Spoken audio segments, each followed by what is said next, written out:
Thank you everybody for your contributions. I appreciate it. Let's keep it going. Donate to the Super Chat, donate to the PayPal, donate to the Cash App.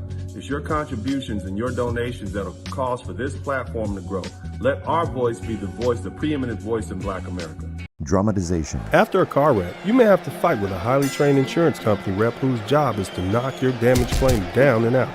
It's a bad idea to enter the ring alone against a trained boxer, and it could be a bad idea to fight against a big insurance company by yourself. When the bell rings, attorney Dennis Sperling will be there to fight for your rights. If you've been seriously injured in a car wreck, call me, attorney Dennis Sperling, at 866-529-2444.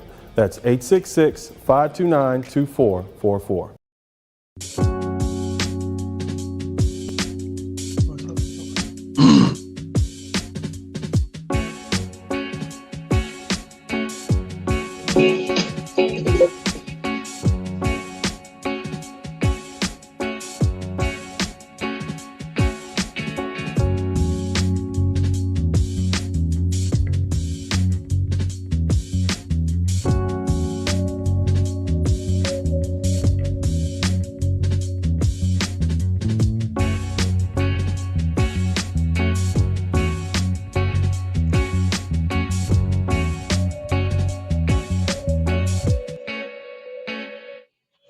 What's up, you guys? This is Dennis Sperling, and I am back again with a very interesting conversation for you all. Here's the thing.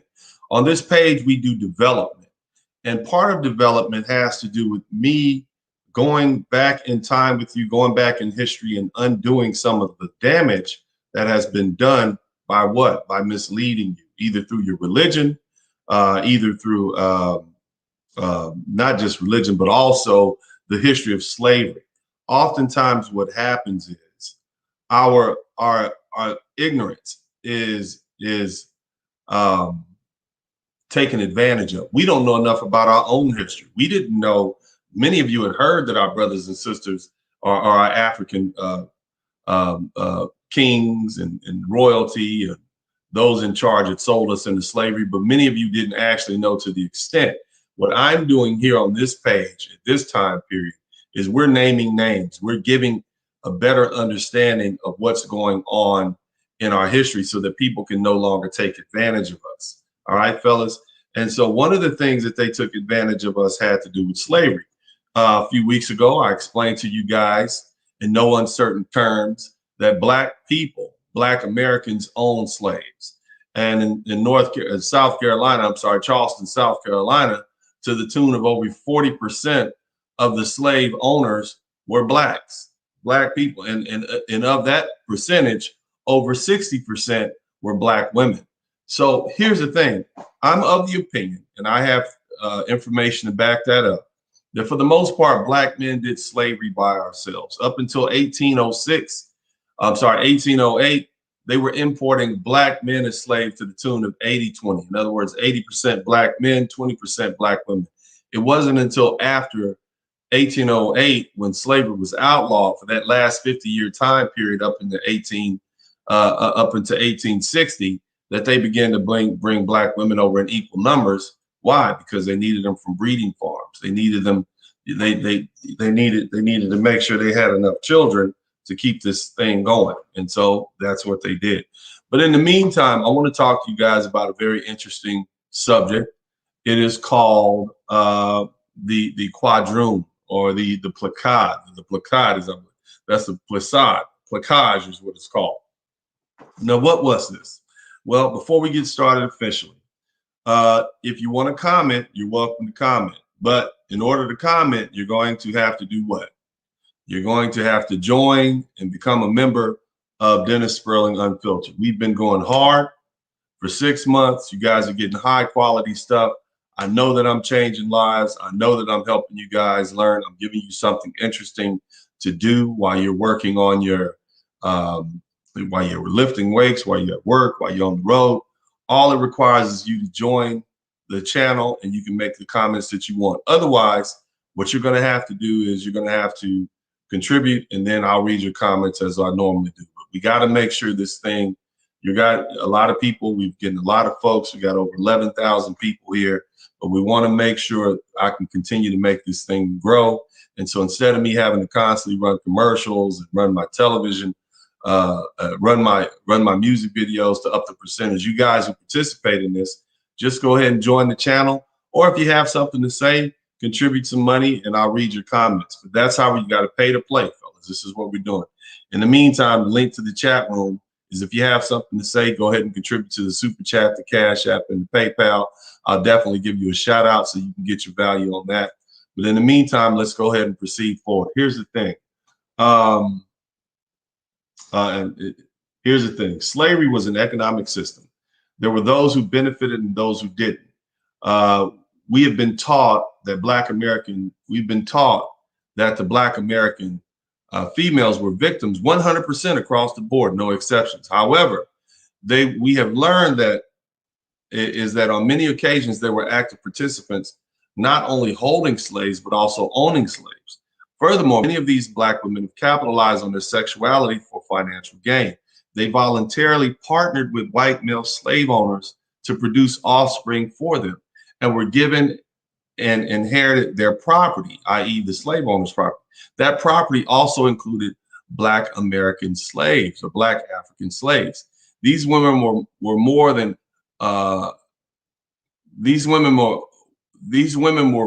just concubines, but they weren't quite wives. Nevertheless, they had legal contracts in place, enforceable under law, and these women actively traded sex for access to money and power in a system called PLACADE, common in the Caribbean and in the French, Spanish-run cities along the Gulf Coast from Louisiana all the way over to Florida. Black women actively participated in the system for their own come up. The quadroon balls were elegant and elaborate and designed to appeal to wealthy white men. Although race mixing was prohibited in New Orleans by law, it was common for white gentlemen or white men to attend these balls, sometimes stealing away from white balls to mingle with the city's quadroon female population. The principal desire of the quadroon women attending those balls, they voluntarily attended, by the way, was to become the PLACADE or the mistress of a wealthy gentleman, wealthy white man, usually a young white Creole or visiting European. These arrangements were a common occurrence. And because these women were highly educated, socially refined quadroons were prohibited from marrying white men and were unlikely to find Black men on their own status. So in hypergamy, and we're looking at this from the perspective of a red pill perspective. Now, the quadroon mothers usually negotiated with the admirers, so their own mom put them up to this, right? But again, from a red pill perspective, these women had status, they were educated, they were socially refined. So hypergamy was in play. They would marry a Black man because what? He didn't have anything. They married these white men.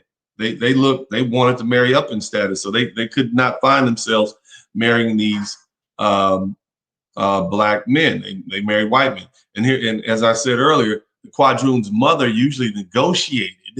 So the mama put them up to it. The quadroon's mother usually negotiated with the admirer the compensation that would be received for having the woman as his mistress. This typical terms included such financial payment to parent, financial or housing arrangements for the quadroon herself, and many times parental recognition of the children in the union produced. Some of these matches were as enduring as an exclusive marriage. A beloved quadroon mistress had the power to destabilize white marriages and families.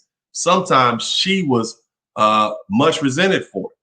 The system of PLACADE had a basis in economics of race mix. The PLACADE, a Black woman with white lovers, could take place only because the socially determined value of her light skin and same light skin that commanded a higher price on the slave block, where light-skinned girls fetched much higher prices than did the prime field hands.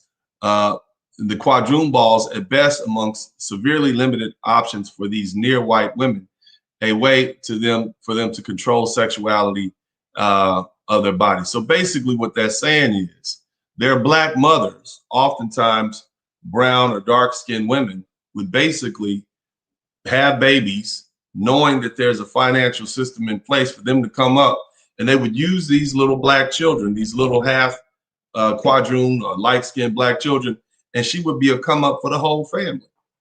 This is how this went down, fellas.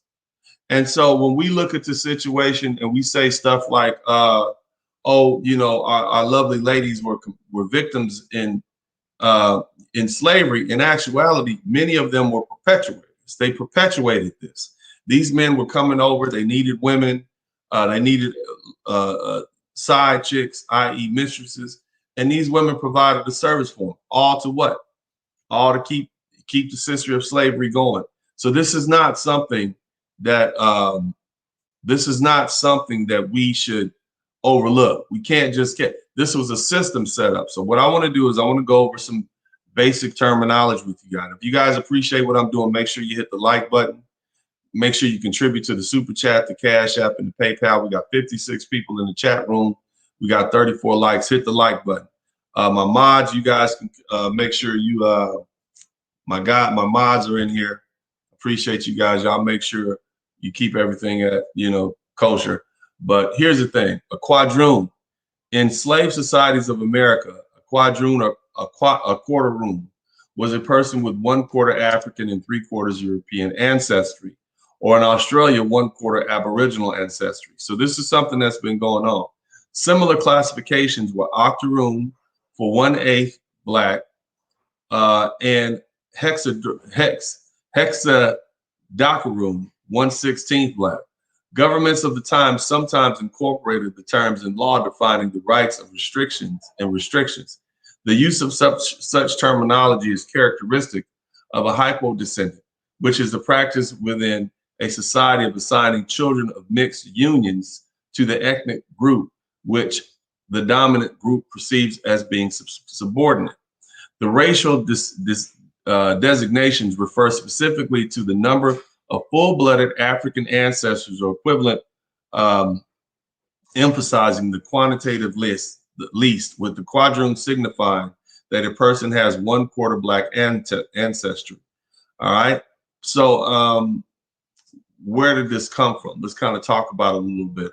Racial classifications. The quadroon was used to designate a person of 1/4 African or Aboriginal ancestry. This is equivalent to one biracial parent of African or Aboriginal and Caucasian, and one white or European parent. In other words, the equivalent of one African grandparent and 3 white European grandparents. In Latin America, which had a variety of terms for racial groups, some terms for quadroons were Morisco or Chino.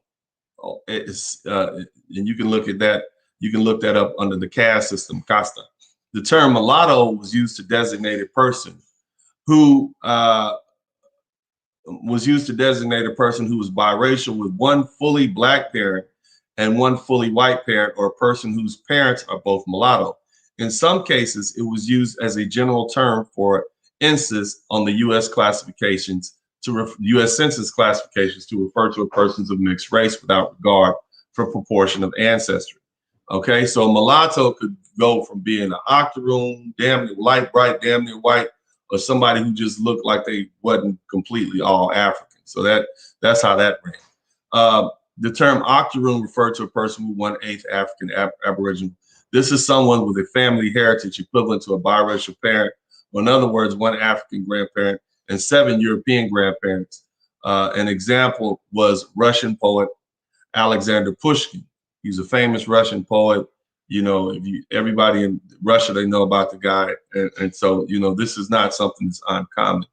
All right. Now, depiction in the media. In the pre-war period, mixed race slaves with predominantly white features were predicted in photos and other media to show whites, and some slaves were visually indistinguishable from themselves, thus preventing them from seeing slaves as an ethnic other in order to further the abolition. So they used that.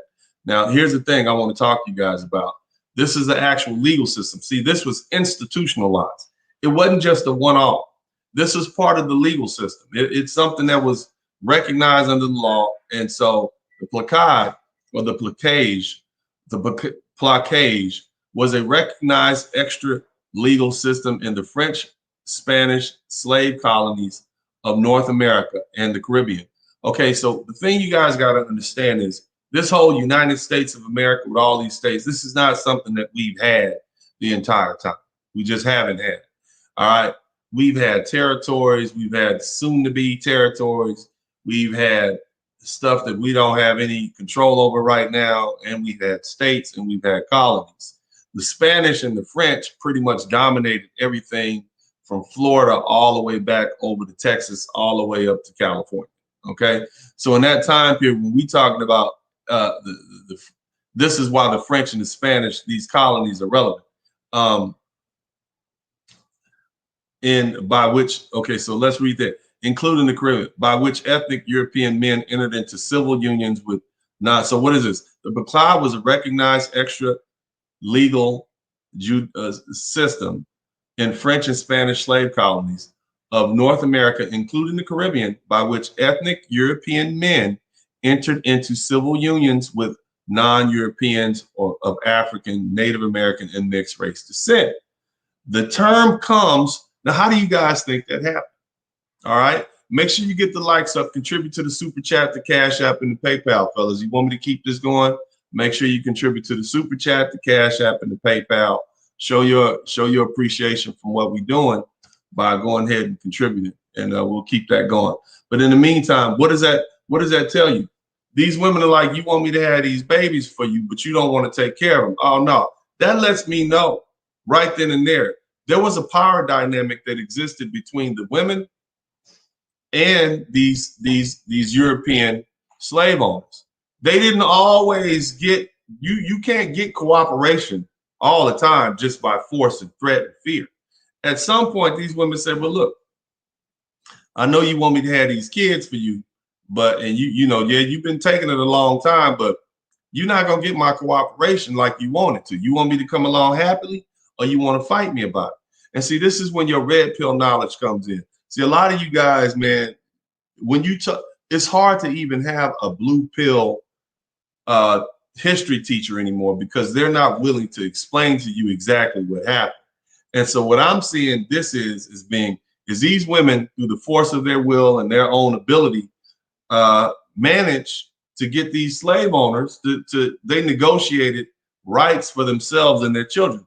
The women were not legally recognized as wives, but were known as placés. Their relationships were recognized among the free people of color as marriages de la main gauche, or left-handed marriages. In other words, it's not the right-handed marriage, it's the left-handed marriage. They became institutionalized with contracts or negotiations. They settled property on the women and her children, and in some cases gave them freedom if they were enslaved. The system flourished throughout the French and Spanish colonial periods, reaching its zenith during the latter between 1769 and 1803. It was widely practiced in New Orleans, where a planter society had created enough wealth to support the system. In other words, they made enough money, they can have a main chick and a side chick. They can have a wife and their legitimate kids, and they can have some other kids, some outside kids. And here it is, before y'all get to talking about how those people in Louisiana were crazy, it also took place in Latin-influenced Natchez and Biloxi, Mississippi, Mobile, Alabama, St. Augustine, Florida, and that's way over there in Florida, Pensacola, Florida, as well as Saint Domingue, now known as the Republic of Haiti. Now, here's the thing you got to understand. Saint Domingue really was the whole damn, it's just, Saint Domingue was basically the whole island of Hispaniola at some point. The name has changed so many times, but we can go into that. But basically, this was happening in Haiti too. And see, look, the placage became associated with New Orleans as part of its cosmopolitan society. So it was nothing to see these mulatto women walking around and these octoroon women, all these women walking around with their slaves and their white husbands and their white, whatever, their left-handed marriage husbands. This was something that was common. So, this is not the picture that they paint for you in history class. They tell you, yeah, all the Negroes was out in the field getting whipped in the back, and the mulatto girls was in the master's house, living in the attic, off there having sex whenever he wanted. That's not what was happening. These women were doing what they damn near sounds like they were doing damn near whatever the hell they wanted to do. To me, they had rights, they owned land, and it gets deeper. Citing the lack of extant contracts or other records, at least 3 historians have challenged the historicity of PLACADE and referred many to its features, including quad. See, this is an inconvenient truth. People don't want to recognize that these women were not fully 100% victims. Just like we've learned that white women were not fully 100% victims in slavery. They weren't oppressed by the patriarchy, forced to be here against their will. They, as the comedian said, they rolled around in the blood money. They owned the land. They did a lot. You see what I'm saying? They were involved. And for the most part, again, as I say, it was mostly black men that were enslaved and out there doing the slavery. The black women had options. They could have a light-skinned baby, get that light-skinned by the white man.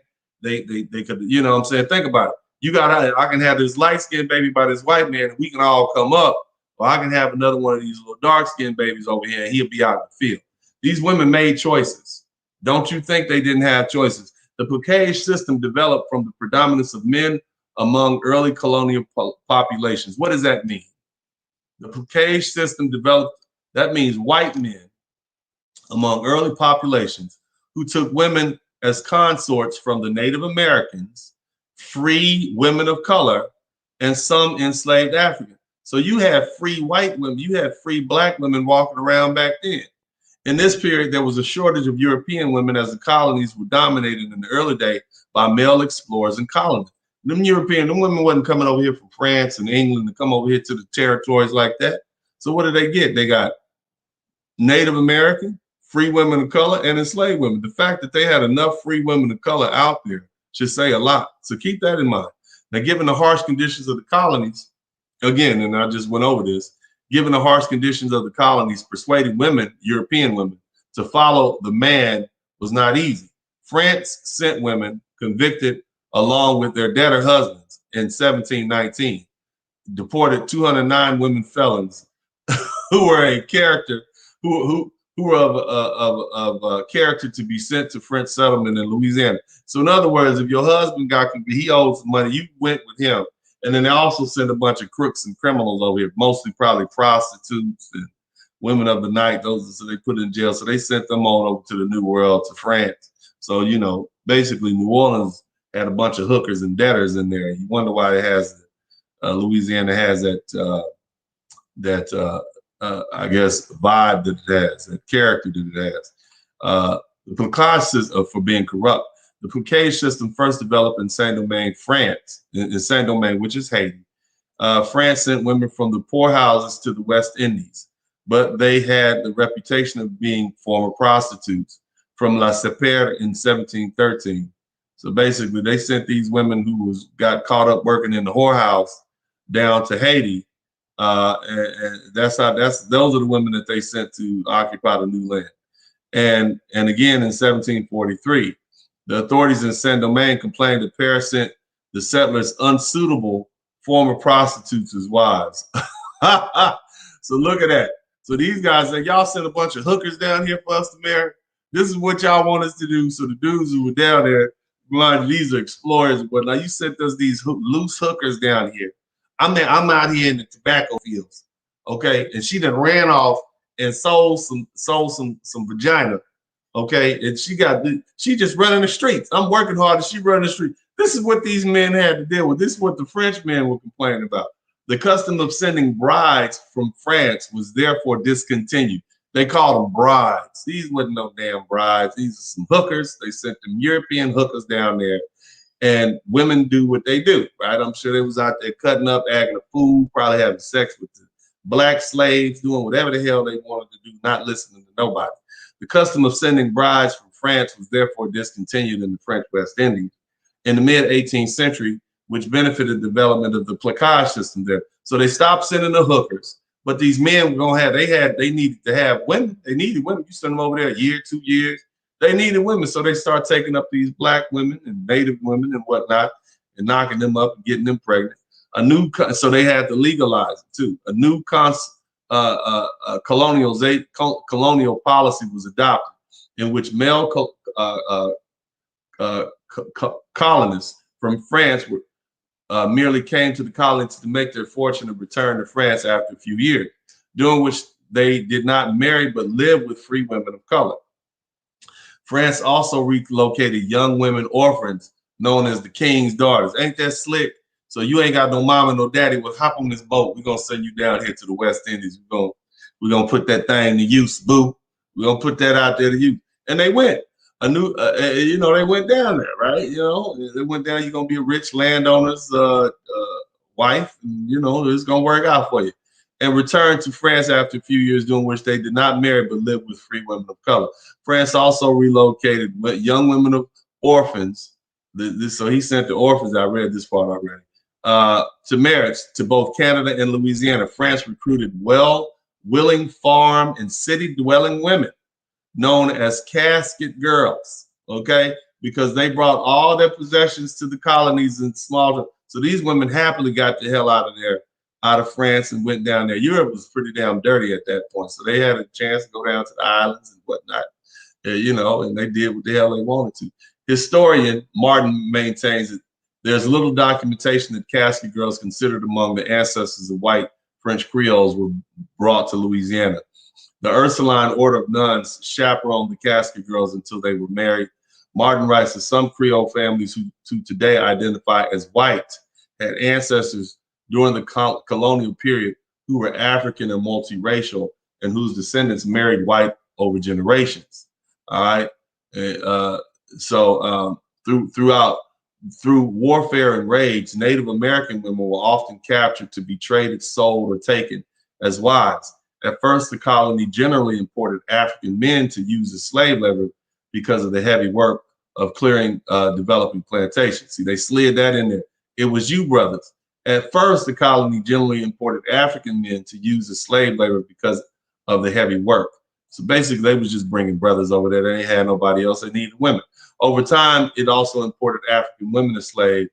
Marriage between the races was forbidden according to the Code Noir, which means code black, and of the 18th century.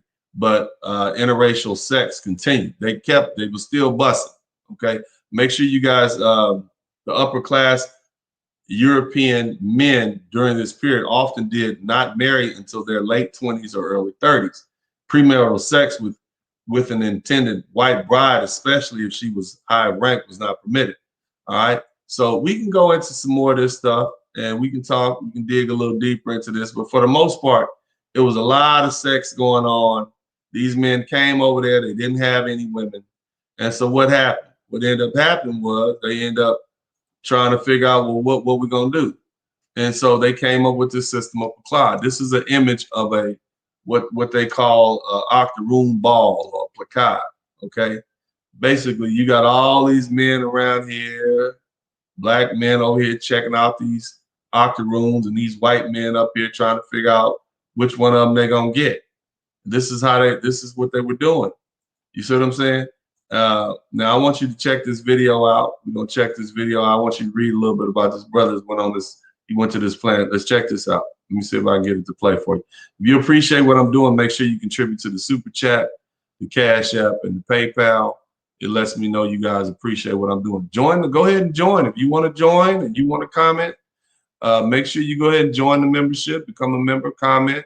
This is where we're going with it. But let's see what the brother has to say.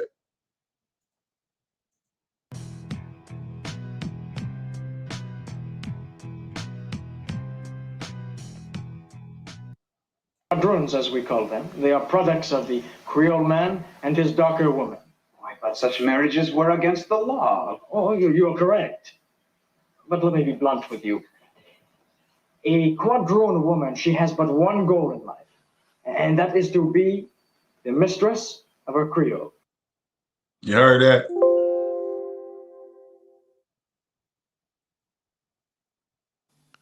The Quadroon Ball was a small social event designed to encourage. I want you guys to listen to this carefully. Put your red pill lens on. Put your earmuffs on when you're listening, okay? Quadroon Ball was a small social event designed to encourage mixed-race women to form unions with wealthy white men. This is basically all these women got, girl, you better go down there to that quadroon ball and get you one of them white men and take care of you, girl. These are basically black women who got together and said and participated in this ball where a bunch of white men were gonna show up. And they wanted, knowing that they understood the atrocities of slavery, they didn't really care.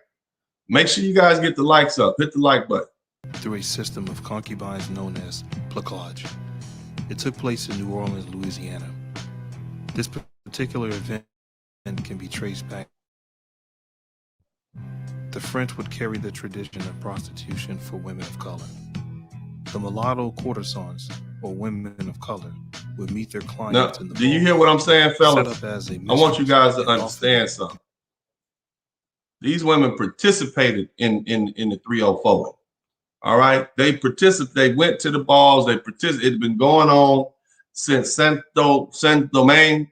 While the men are out in the fields getting beat and all that and picking cotton. Remember, all they brought over was men for the most. These women were selling this vagina and participating in the institution of slavery by aiding and abetting these slave owners, these white men.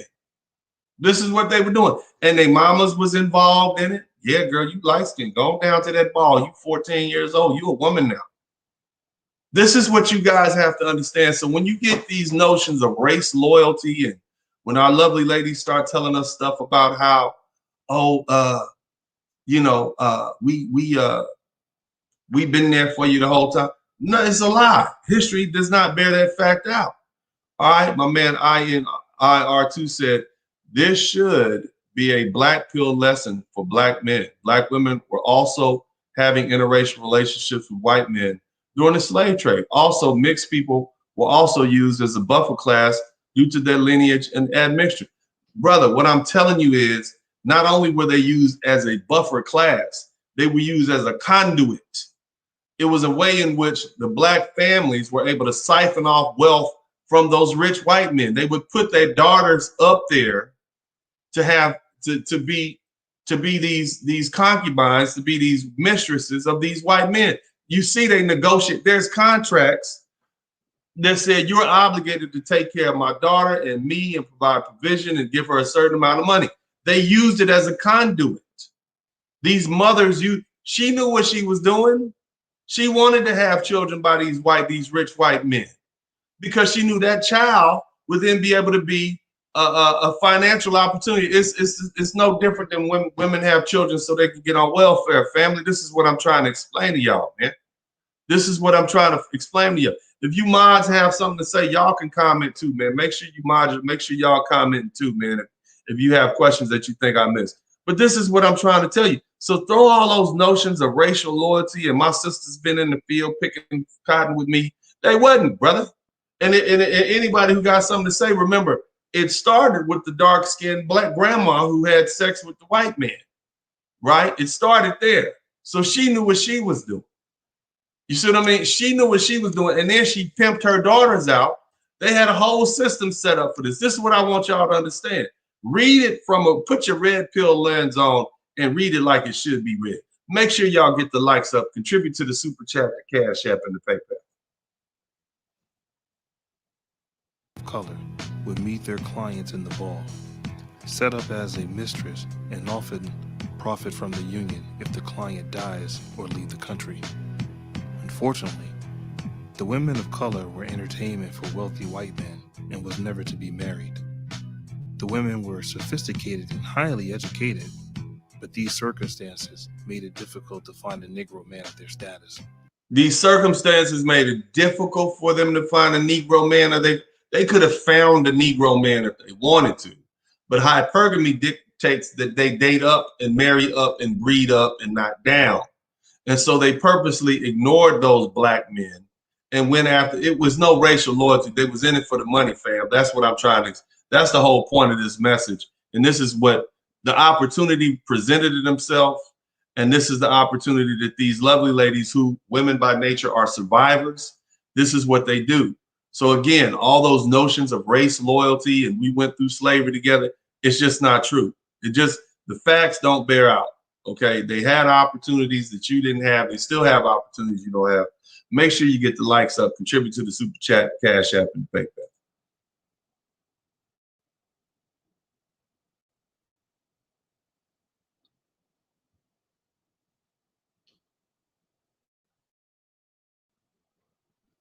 Let's see. People of color dates back as far as 1796, referred to as light-skinned people of mixed African and European heritage. French colonists used the term gens de couleur, referring to people of mixed African and European descent who were freed from slavery in America. Children who were born of the first generation of PLACADE were called mulattoes. The second generation are called quadroons, the octoroons, and so on. This process would rid the Negro blood to create what we call a Creole of color, speaking French names, and would create their own customs. During the first half of the 19th century, the quadroons were displayed in these balls, which took place on the streets as Saint Philippe. Now look at them. Look at these women. They light, but they come in different colors. So it wasn't that you had to be light, bright, damn near white. As long as you was a few shades above dark, you was considered a mulatto. So all these women participated in it. And look, the dark-skinned women, they had their own group of men. Because if you ever go down to the Dominican Republic, you will see who these white men really run after. They look for the darkest, coarse hair having women that they can find. I go down there and I sit up and I'm like, wow, in America, you could be a stone cold racist, but down here, you looking for the blackest woman you can find. So it wasn't just, and those women voluntarily go with them even right now. Yeah, I get it. Power dynamic. Oh, this don't look like it was involuntary to me. It looks like these look like willing participants to me. Y'all make sure y'all contribute to the super chat, to Cash App, and the PayPal. Let's keep it going. At the ballroom named South St. Philippe Street. It was connected to the Old Orleans Theater and Opera House. Quadroon mistress had their quadroon friends and amusement, and of course, the quadroon balls, but they could not mix with white women, and they could not sit with them, nor could they ride. Y'all, the white women say, "No, you keep them over there." Even if she had been a prostitute in France or whatever, they still kept the black women away. But this is what they look like. All of these were courtesans. All of these women. All different shades. Yeah, they say octoroon. I get it. I understand. But just consider that a general term. There is no absolute rule. You got to be lighter than a brown paper bag. Exceptions were made, and they often were. Carriages in the streets. Quadroon men were never allowed in either of these events. Now, the light-skinned boys, they weren't allowed in none of those events. They were just basically outcasts. That's all. If they wasn't light enough to pass as white, you just had it hard, man. But let's go.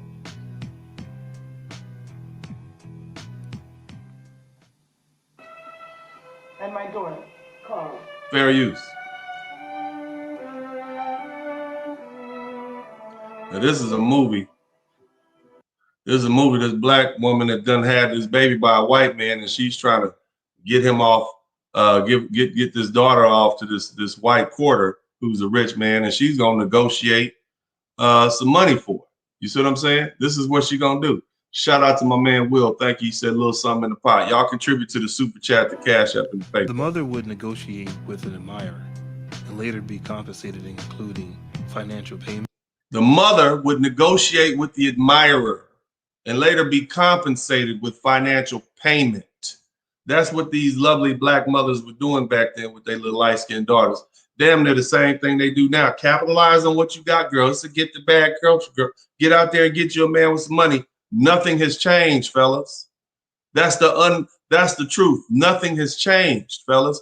Female nature is still the same. I'm not castigating our lovely ladies. I'm just pointing out to you guys, female nature and what's written in the history books is not the whole, complete, and entire truth. Housing arrangements, and paternal recognition of any children. Once the white man decided to get married to a European woman, he would just simply break off the arrangement. In a nutshell, the women of color attended these dances hoping to form a PLACADE relationship with the You hear that? Look at this. This is the National Ballroom, American style, opposite the depot on Pontchartrain Railroad. Balls every night. Friday quadroon balls. Okay, every Friday they had a party on Friday night, right? The planning is done, right? What's going on? It's a quadroon ball tonight, Harry. Let's get on down there and get us one of them light-skinned gals down there. I need a new one, right? It's a quadroon ball every Friday. Gentlemen, $1. Ladies, free. They let the ladies in free. No weapons allowed in the ballroom. They be in there fighting over them women and everything, man. This is what they were doing, man. This is what your lovely ladies was doing during slavery. And trust me, it wasn't just limited to Louisiana. These dudes would come all over from Mississippi, Alabama, Arkansas. They'd ride down there for the weekend, stay for a couple of weeks. You know what I'm saying? Do their thing. Had a little house down there. This is what they were doing. And these ladies, does it say here, we're going to bring some slave women in from just fresh off the boat? No, it said, ladies, come on in free and meet you one of these rich ballers down here and leave that Negro life alone. That's basically what they're saying. This is hard to swallow for many of you guys, but this is the truth. This is female nature, and you should accept it for what it is and then act accordingly. With eligible white men. In 1817, John David built the Orleans Ballroom, the oldest, most historical ballroom in New Orleans.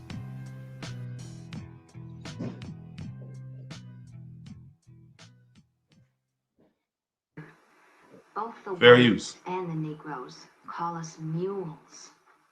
Neither race, n'est-ce pas?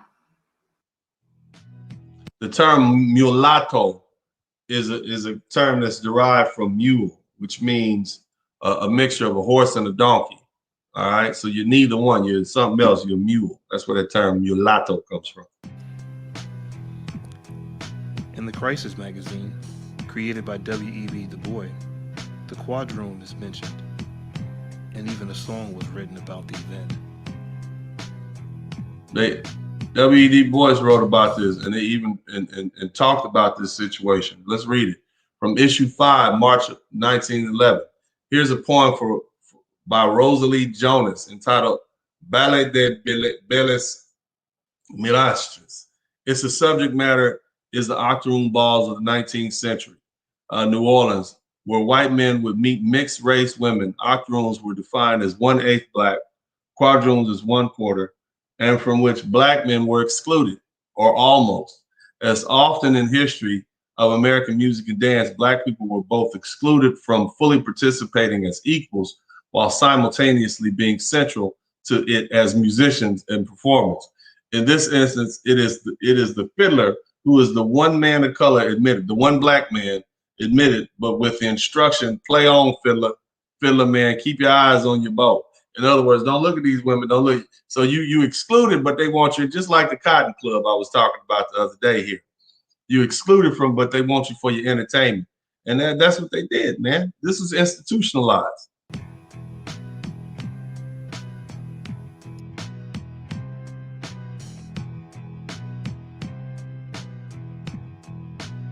They got songs written about this.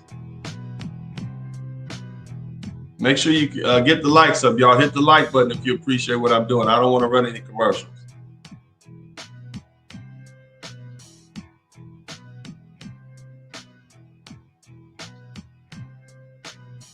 The whole song written about this thing.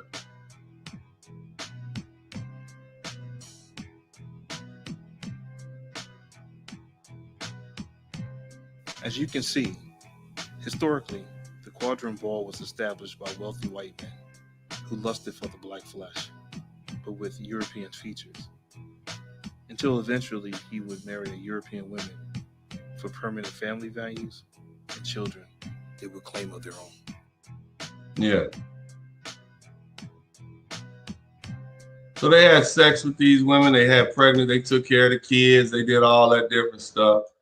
But when it all said and done, they went back to their own women. Here's another one I want to share with you. Guys appreciate this. Make sure you contribute to the Super Chat, the Cash App, and the PayPal. Many of you have noticed today you have not been able to comment unless you're a mod or a member of the program, a member of the channel, you won't be able to comment. So what do? The way you fix this problem is that you do what? You join the channel. It's a very simple process. All you have to do to join the channel is go to go over here, right there below the like button, and click on this join button right there. Join it. You can join for $19.99. You can be young and hustling. You can join for $49.99 a month. You'd be balling. Or you could be, look at that.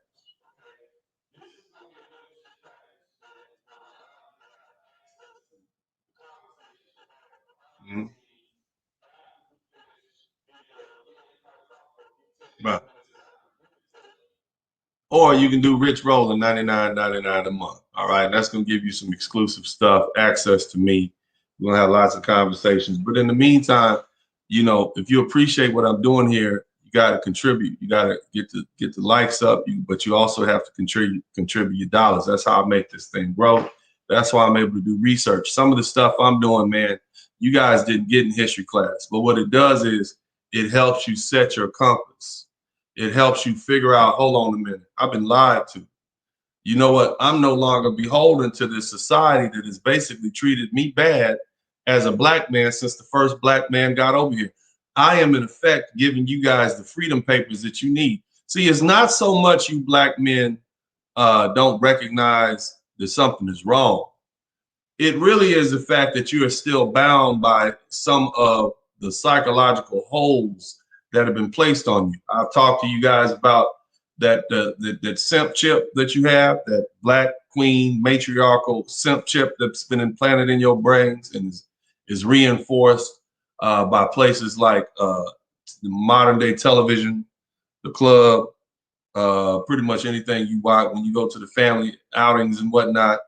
They always updating the programming to your simp chip. And see, what this does is it causes that simp chip to misfire. It causes that simp chip to, develop a virus. And this virus is the virus of the truth. And that's what I'm doing here. I'm freeing you. See, I'm giving you this information because what does it do? It makes you realize, damn, they wouldn't know why we still down here doing, wow, give me a passport and go overseas. They damn ain't been loyal to me. Shoot, so that's what it does for you fellas.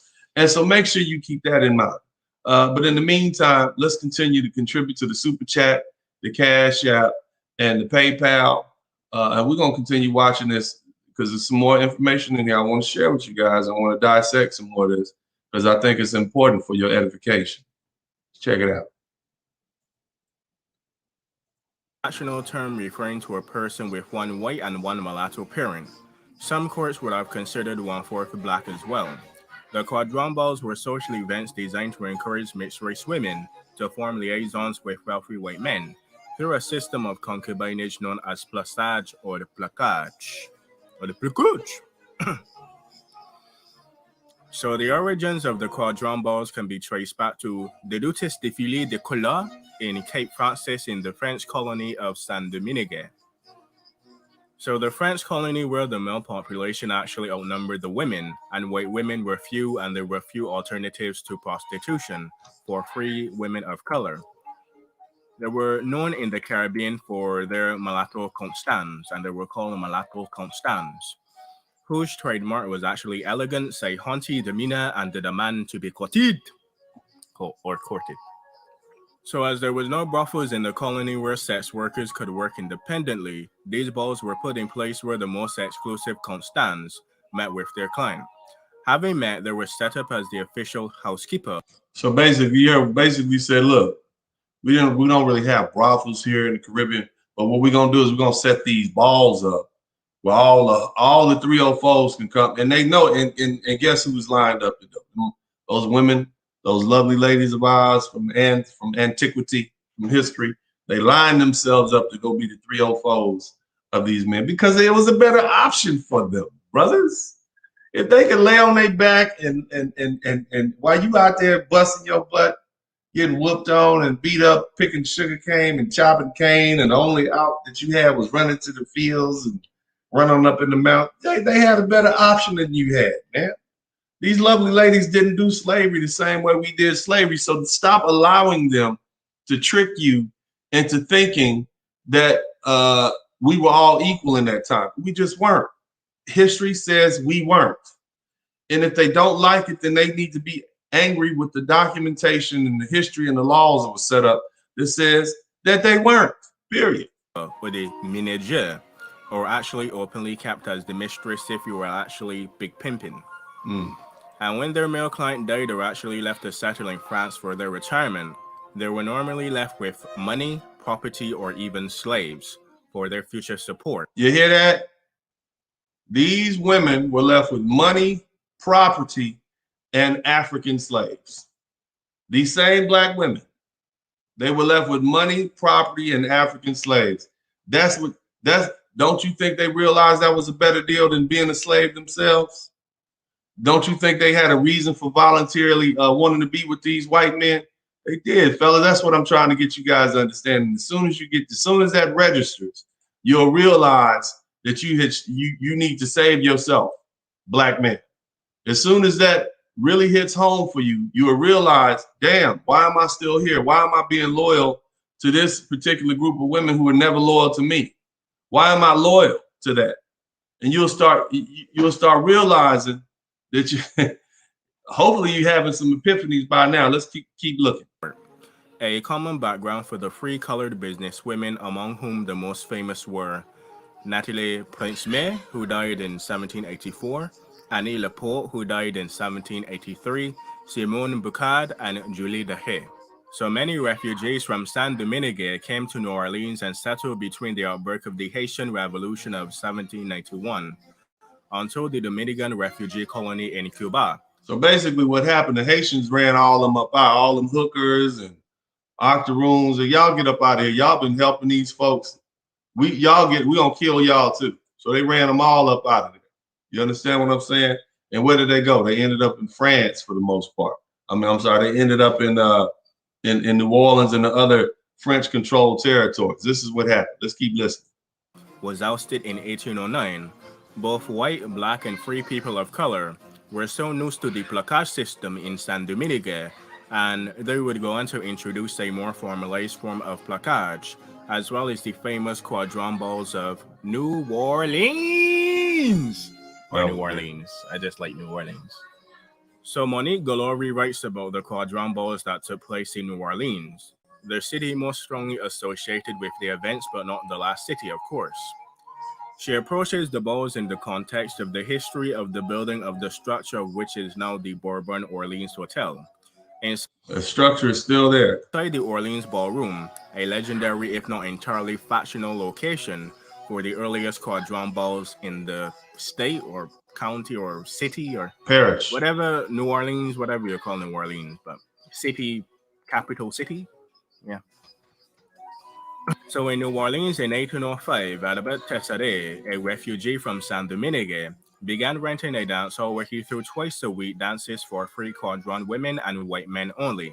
Yeah, this was actually an innovation in New Orleans at the time. Not only was the other place it was on Fridays. This was twice a week. So these women would come from all around, not just from New Orleans. They would come up from Alabama. All of them would come. Everybody, they would come on over there, and they would line themselves up and actively try to be the 304s for these white men who were slave owners. All right. And just in case you guys don't believe me, I want you to take a look at this is the Bourbon Hotel room. Right. This is the Bourbon Hotel that they're talking about. Right. That's what it looks like. And this is the ballroom right here, man. This is what the ballroom looked like right there. Look at that. Down there. It was down there getting it, man. These lovely ladies was putting that thing to use, man. They wasn't gonna let that thing waste out in the fields picking cotton next to you and sugar cane next to you. Just like they're not doing it now. That's what I'm telling you. If these sisters could up and leave you brothers right now, they would. The balls for free women of color had been held in New Orleans since the 1790s, but they had been open for both white men and free men of color. the latter of who could actually marry the women rather than forming a plaçage or a placage or even a placé with them. Now And you in those guys didn't hear that. Hold on a quadrum- minute. So it was black dudes, right? It was some black dudes, right? That were free men of color, and they didn't just have to mess around with them. They could actually marry them because it was nothing illegal about them marrying. You see what I'm saying? The white dudes couldn't do it, but the black dudes could do it. So you had free black men you had free black men who owned slaves, who were slave owners, who can compete with these white dudes for the hands of these biracial octoroon women, and they married them. You see what I'm saying? But the more important thing you need to understand is that these men owned slaves too. These were free men of color, and they weren't all what's the word? They weren't all octoroon. They were black, dark, light, whatever color. And so everybody participated in this system, man. This is a financial system. This is kind of what I want to get at with you guys. Now, there's another video I can show you guys, and these two young men right here. Apparently they're the descendants of some octoroons, and they took umbrage to some of the things being said about their relatives. I'll let y'all hear a little bit of what they say. So the other thing I wanted to talk about, like I say, I talked about family members, Mm-hmm. I'm not naming names about this, but Henrietta DeLille, Yeah, it's a sensitive subject, and I understand why. Because if you're a black person in the United States in 2021, you don't want it to be known that your family members in the years past owned slaves. I get that. And you definitely don't want it to be known that your great-great-grandma practiced antebellum style hypergamy, and she was happy about her 304. You don't want that to be said. I get it. I understand that. But these are the facts that are on the ground. Now, what I'm going to do at this point is I'm going to open up the line. Anybody who wants to come in and talk about this subject, you're welcome to come in and chop it up with me on it. I think it's interesting, but we're looking at this from a red pill perspective. Some of the history is just not written. Okay, some of it won't be written because it's not appealing. So it's not going to be written. But if you want to come in and chop it up with me and talk about this subject, let's continue this conversation, and make sure you contribute to the super chat, the Cash App, and the PayPal, because that's the way we keep these very interesting conversations going. Shout out to my man Matt. I appreciate you, Matt. Matt has contributed to the super chat. I want everybody who wants to come talk about this conversation, come on in and talk about it. It's very interesting. I will wait, run a few commercials, run a little video, and y'all come on in and let's talk about it. Let's have this conversation. I want to hear what you got to say about it. Format, and you appreciate what we're doing here, then make sure you contribute to the Cash App, make sure you contribute to the PayPal, make sure you donate to the Super Chat. It's only you and your contributions that keep this thing going. Thanks. All right, we're back. Pablo, are you there? Unmute yourself. Joey Natural, are you there? Yeah, I'm here. Can you hear me? Pablo, is that Joey? This is Pablo. Joey, are you there? Okay, cool. Well, we had somebody else, but they couldn't come in. Anyway, man, what's up, man? How you doing, man? I think we have a very interesting subject today. What are your thoughts on it so far? And Well, you do, and it's it's a little bit closely related to my own family story, and I'm gonna share some of it with you. Okay, let's hear it, brother. Well, on my mother's side, my mother used to always tell this story of how, and I'm from Virginia. Mm-hmm. Virginia is one of the oldest colonies in the United States. Yes, sir. A place where Africans first landed in this country in Jamestown, Right. Hampton, Virginia. So look, she would always tell this story about how her aunts, one of her aunts in particular, Aunt Wilhelmina, Mm-hmm. could walk into this. They lived in basically a little country town on the outskirts of a larger city in Virginia. And my Aunt Wilhelmina would be able to walk into this white man named Johnny Crawford. It was his store. He had like this country store that all of the blacks in the little community would go and buy things. Yeah. And so my mother always told the story that Aunt Wilhelmina could walk into Johnny Crawford's store and grab whatever she want and walk out. Mm-hmm. Yeah. And I thought that was odd. I said, I wonder why. So years later, I began to do research on Ancestry.com. Right. And come to find out, my great-grandmother. Go ahead. My great-great-grandmother had a husband who died. He was a black man. And she had one child by him, who was my great-grandfather, Ned Perry. Well, anyway, Marguerite Perry was then a widow. But she had 3 other daughters. What them daughters look like? Fair complected, biracial-esque looking. See, right? The thing is, bro, we have to understand, we have to look at this from a red pill perspective, since we on some red pill stuff here in the manosphere, and we have to recognize that women had better options during slavery than we did. Women always have better options. As long as men are in charge, women will always have better options than the underclass men who are being controlled by the men who are in charge. You understand what I'm saying? Yeah, but go ahead. Yeah. So I continue to look at the census data. Yeah. And Wilhelmina Perry was living with her children, but there was a younger white male living in the house with her, and his parents lived across the street. There it is. His white parents lived across the street. And I was like, well, wait a minute. Why would this Crawford, and his last name was Crawford, same last name as the white people that run the store. Right. Why would this man named Crawford, this was in the 1910. Yeah. So you're talking 40 years down the line when my Aunt Wilhelmina could walk into this family store and grab stuff and walk out. Racism be damned, right? Color codes.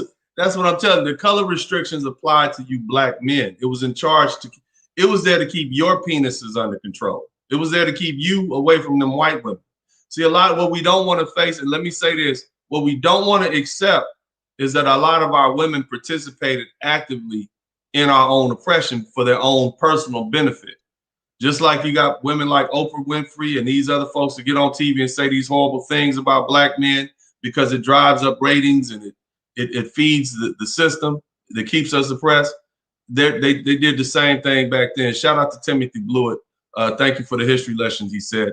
Let me do a little quick troll check real quick. What's up, Joey Natural? Unmute yourself. Got it. I knew it was a troll. Got him. Royce, how you doing, man? Unmute yourself. Royce. Hey, can you hear me, Dennis? Yeah, I can hear you now, man. Thank you, Pablo. We're gonna go to Royce now. Royce, what are your thoughts on this conversation, bro?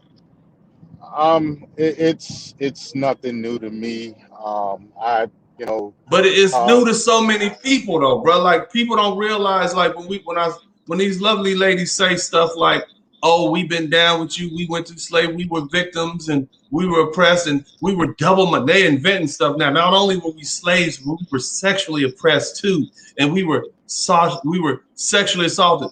A lot of them women, they saw a better option at it. You see what I mean? They cooperated fully with it, and we don't want to recognize that, but it's still happening right now. Back then, they were called octoroons at the octoroon ball. Now we call them swirlers. They're looking for a better option. You understand what I'm saying? Yeah, that's all that's happening right now. They're looking for a better option. But go ahead, Royce. What do you want to add to this conversation? Well, like I was saying before, it's nothing new.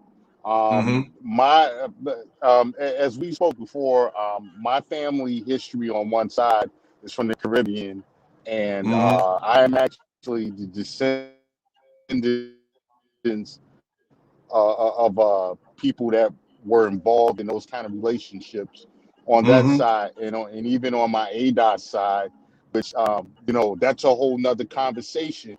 With the ADOS side, there seems to have been some of that as well, and this is why when I explain to people, like on my channel, I've actually talked about this before. With the problem with ADOS is that you really don't know who is ADOS, because you have people like Ronda Rousey. You have people like Ronda Rousey, who is, by definition, an octoroon. You And have for those of you that all don't know, Wanda Rousey's mother, Wanda Rousey's family is from Trinidad, and I believe her father was her grandfather was a black doctor. Was it the grandfather who was a black doctor? It was the grandfather. He was a half black doctor. Right. So technically under the one drop rule, Ronda Rousey, the MMA the star or whatever, is technically a black woman. I know they don't like to hear that, but she was what you would be considered an octoroon. That's what they would. That's an octoroon right there. But go ahead, brother. I want to hear what else you have to say. You also have groups known as the Johnson Whites that were the descendants of Portuguese and Africans that settled in the United States. You also have what's called the red bones.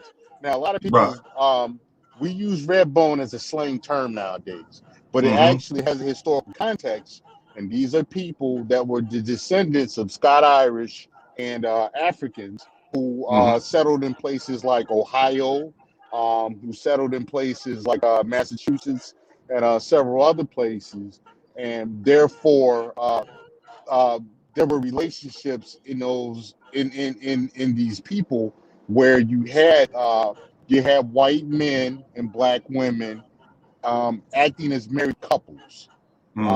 And so this is, as I said before, this is a part of my argument with people who talk about ADOS and reparations, because you have those things that exist. And also for a lot of people who aren't really aware of what we call FBA or ADOS history, that blacks were actually descendants of slaves were actually sent to other countries 5 different times by the United States government, and settled there, and there was actually travel back and forth. So you have people in Jamaica who actually have African American distant cousins. In Belize, you have people who have African American distant cousins.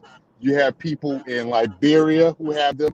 You have what's called the Samana Americans in the Dominican Republic, who are the descendants of black American settlers who moved to what was called Haiti before that part broke off and became the Dominican Republic. Because as you know, Dennis, at one time, the whole island of Hispaniola was actually Haiti at one time. It had several different names. And you referred to that before in this video. You referred to that fact before.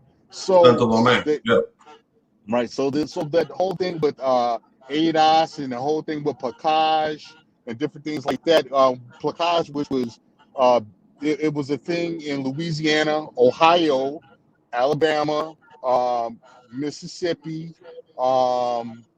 and what was the other place? I can't think of the other place, but PLACADE was a thing. And a lot of people, in order to cover it up, a lot of black people, a lot of the black elders told people that they were part Indian, Blackfoot or Chickasaw. They love to say that. Oh, I'm part Indian. That's why we got Your grandma was a 304. Your grandma was around here having sex with Grandma was a love to Grandma was a love child. That's why when you take those DNA tests, you don't have no Blackfoot Blackfoot, no Cherokee, none of that in your blood. Right. You got, it says Iber Peninsula or somewhere up in Europe somewhere. Some Irish, or that's what it says. Your grandma lied to you, fellas. Right. You're not Indian, you're not Blackfoot. Take that little $99 DNA test, and you will quickly find out that your grandma and your great grandma and your great great grandma was selling that thing and giving that thing away. And see, some of this wasn't as fancy as a PLACADE ball. No, you like to put these what's the word of you want to put these airs of nobility on yourself, because none of y'all want to be Negroes. Y'all don't want to be regular Negroes. Y'all do not want. Y'all want to say no. We're mixed with Native American, and you damn sure don't want to say, oh, the white man. You damn sure don't want to say our great great granddaddy was a white man who our grandma volunteered to have sex with and have babies for. Because if you did that, that would implicate you. So you want to deny that part. But this is what happened. This is human nature. This is female nature. We are talking about red pill. See, some of you guys, y'all don't even remember. Y'all still think women are sugar and spice and everything nice. And if you're willing to go so far as to apply to these women that you see around here today on 2021 and Instagram, you're okay with that. You're just now getting to the point you're okay with that, but you don't want to apply it to your mama and your mama's mama and your mama's mama's mama and your mama's mama's mama's mama's mama. That's why I've been reading these Bible verses to you all, to let you know that this has been around. So you got to stop looking at history. You have to stop looking at history with that blue pill set of glasses on, because all you're doing is you're getting a misunderstanding of what was actually going on. These women had better options than your black behind, sir. And so they opted for those stronger men, those men who had money and resources. This was not, they wasn't out there strong arming these broads, fellas. These women were showing up at these balls all throughout New Orleans.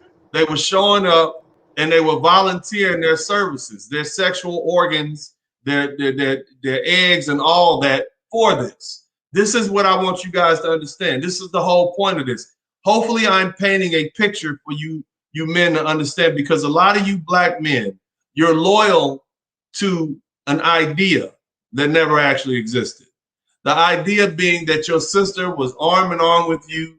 It was 50-50 on the slave ships, and they was over here, and they were getting whipped, and they were getting raped, and you was trying to protect them and all. You're loyal to that lie, but that's not the picture that was actually painted.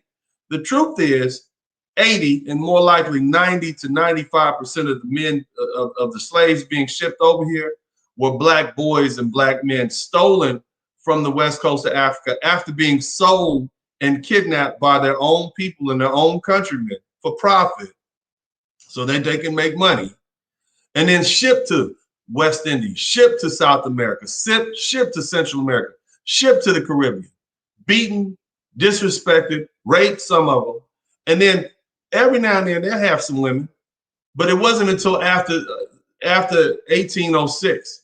When 1808, when slavery was cut, they came up with the breeding farms. And before that, right before that, 10 or 15 years before that, when they knew that slavery was going to be outlawed, that's when they began to import black women in droves. So it was only for about 50 years that black women had equal numbers to black men, leading from 1808 to 1860. And then even before that, the women that were here, they played them, they was used as prostitutes and volunteered for it, because it wasn't a whole lot of it. What did you hear on the show? You heard the men, there was a bunch of European men over here, was a bunch of black dudes. They needed women. And so they tried the French women. They got the prostitutes and the hookers and the criminals and sent them over here, but they were cutting up. And so they end up trying to steal Native American women, and that didn't work. So what did they end up doing? They end up bringing black women, breeding, and the black women said, well, shit, you mean you're going to give me a house? I'm gonna give my children, my grandchildren to get recognition. All I gotta do is, you gonna give me favor if all I gotta do is bust a baby out for you and I got 3 or 4 more? That's what was happening, family. They had different options. So you have you should be loyal to your black American sisters to a certain extent. But they were never loyal to you with their sexual organs. They were never loyal to you with their offspring, period. They had options. They weren't. It wasn't always them being strong armed. See, they were coerced, you say? They were coerced for what? For a better life that they could live. This is what it is. I know you don't like it. I know it's uncomfortable. I'm sure there's going to be people on here that's not going to like this, but this is the history. And you have to look at history understanding the human psychology and the human animal. You have to understand that. We call it red pill, but this is basic female knowledge. This is what women do. They're survivors. They're going to survive. They're going to be attracted to the strongest, most dominant male in the area. And you black men who were here enslaved and in chains, you were not the social, you were not the epitome of social status. You did not have power. You did not have control. Who did? Those rich plant owners who oftentimes were white, more than likely were white. But then there were also black men who were plantation owners who owned slaves. This is where these women went to. This is disturbing. I get it. I know it's painful because it's the first time you heard it. But this is where we are. Thank you, Royce. I want you to add in, and Pablo. Let me see. Pablo and Royce, thank you guys. I appreciate it. I want you guys to give me a little bit more before we go. But in the meantime, everybody who appreciates what we're doing, make sure you contribute to the Super Chat, the Cash App, and the PayPal. I want to know that you appreciate what I'm doing, these history lessons, by your contributions. And remember, if you want to continue having this conversation, if you want to make comments, you got to join the conversation like I'm a Z. All right, you got to do that, or you got to make sure that you contribute, like Randall. You see what I'm saying? And then you can have something to say. I would love to hear what you guys have to say, but you guys got to make sure you contribute. Show me, and shout out to Timothy Blewett too. Pablo, what else you want to add to this conversation, brother? Yeah, man. And to continue another piece of my story, when my great-great-grandmother listed the white man who was living in her home, she listed him as a boarder. Yeah. But he wasn't no boarder. His family, his parents lived right across the street. He was the so baby that's dad. how I knew it was all fugazi. It was all. Then I realized what it was all about. And we did the ancestry DNA, like you said, Scotch, Irish, all up in there. No Indian, none of that. Yeah. None of that. Yeah. And so, I mean, that's just the truth. And so how does that make you feel about your great grandmother as an ancestor? Well, I kind of knew it because some of the stuff they were saying just wasn't adding up. What would you, okay, so let me ask you a question. I'm gonna separate you out of it because it's hard for people to say that. You might have family listening. But if you knew a young lady who had a husband who died, and she ended up messing around with the neighbor from across the street and having 3 babies for him, what talking about he's a renter as opposed to the baby daddy, what would you say about that woman? I ain't talking about your relative. I'm talking about this random woman. What would you say about that? Oh, I would say that she was fairly open woman to whomever might want to partake. Yeah. She busted open to the highest bidder. Hey, whoever has the goal wins. Right. You see what I'm saying? And so what I try to explain to these men is that, get your resource, figure out what it is God wants you to do. Stop worshiping these women because they're always, they can't be your center focus. You can't be so worried about saving Black American women that you're not saving yourself because they've been saved. They've been taking the better option since the first one came over here. You see what I mean? They've been taking whatever options they could. But go ahead, brother. And then we're going to go to I think Black men are overly romantic. They're overly romantic. They believe in, chivalry and protecting and all of these things. And I'm like, brother, you're listening to too many Keith Sweat albums. You're gonna have to let that go. Yeah. And it's gonna be, relationships are reciprocal. They must be reciprocal. And that's what you see in those plus-size relationships. They require something. They are reciprocal. Yes. In exchange, they negotiated themselves land, money, and slaves with the use of their vaginal area. That's what they did. You see what I'm saying?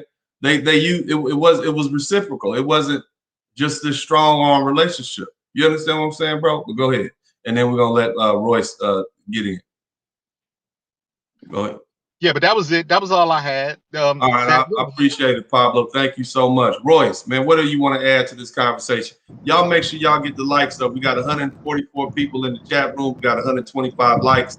Get the likes up. I hope all y'all mad. I hope everybody's angry.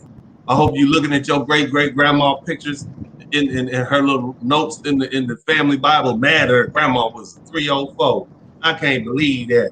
We ain't got no in here. I hope y'all mad. I hope you're good and mad, because this is the truth. And this truth will set you free. Go ahead, Royce. What else you got to say to these wonderful people today? Okay, well, gentlemen, it all goes back to Daughters of the Trade. It all goes back to the spoils of war. It all goes back to immigration, admixture, integration, and all of that stuff. Basically, women are going to go with the best deal, and I don't have an issue with it. I understand what it is. If you remember the author of the book Outliers, Malcolm Caldwell, he in his afterword in that particular book, he talked about that particular type of relationship from his grandmother in Jamaica with the white man. I myself, being a descendant of Roberto Confressi, the pirate, that it existed in my family, you know.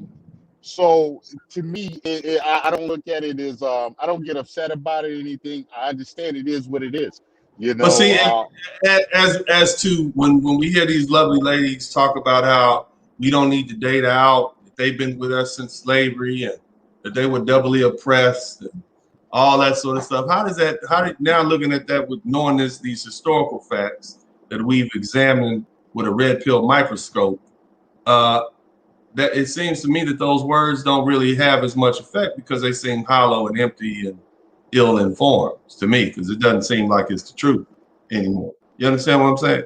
Well, yeah. I mean, yeah. I never listened. They out here lying. They was out here 304 and then they lying. But go ahead, bro. Right. I never paid much attention to it anyway, because I already knew my family history. You knew your family history, right. So you was inoculated. Right. But there's a lot of men that didn't, you know, right. And that's the thing. But thank you so much, Royce. I want to go ahead and get up out of here. You guys appreciate the conversation. Make sure you contribute to the Super Chat, the Cash App, and the PayPal. The link is right there in the chat room. Bam, bam. You know, thank you to everybody who contributed, and hopefully you guys will join. I love to have all the comments come back, but you got to join, participate. Make sure you contribute. Join the channel. It's right there underneath the like button. Hit that button, subscribe to the channel, and we can continue this conversation. In the meantime, y'all be cool. It's something. I'm out. All right, take it easy.